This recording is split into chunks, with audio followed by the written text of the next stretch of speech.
Bonjour, donc mon partage éthique d'aujourd'hui, c'est Should We Honor Racists à partir du livre de Peter Singer, Ethics in the Real World.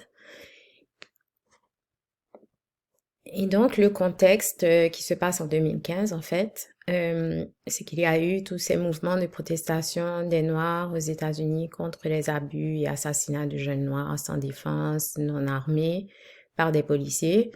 Et en fait, les étudiants de Princeton ont demandé à leur université de changer le nom d'une école, l'école des affaires publiques et internationales Woodrow Wilson, d'enlever la photo de Wilson de la salle à manger parce que ils étaient offensés par ces symboles honorifiques vu que Wilson était un raciste.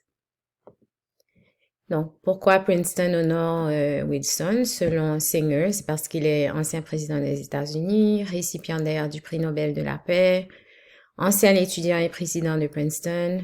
Il a été reconnu pour ses politiques progressistes et idéalistes. Et il a également été un des précurseurs de l'Organisation des Nations Unies après la Première Guerre mondiale.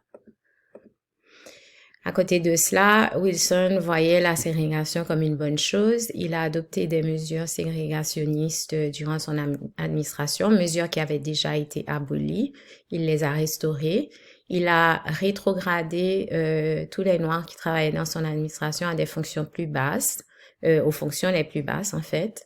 Même ceux qui avaient des postes de intermédiaires ou de même niveau que d'autres Blancs.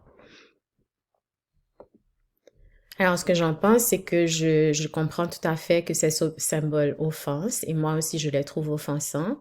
Je verrais mal, par exemple, je vivrais très mal des statues représentant des anciens esclavagistes dans mon pays d'origine, par exemple.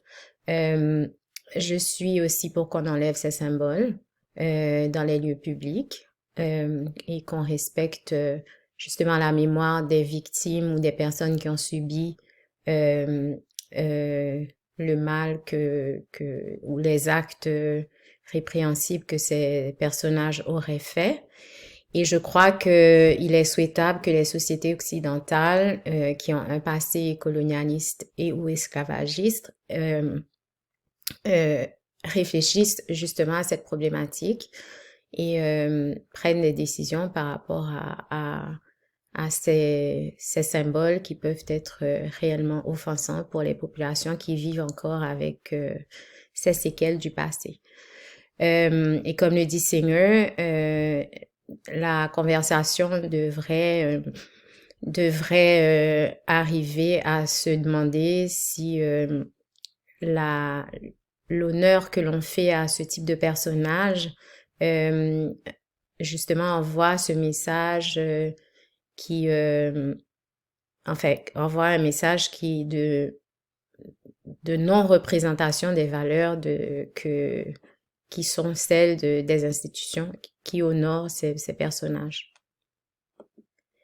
Alors la question de fond, c'est est-ce qu'il faut continuer à honorer symboliquement la mémoire de personnalités qui ont commis des actes répréhensibles, par exemple les racistes ou esclavagistes, malgré leurs bonnes actions?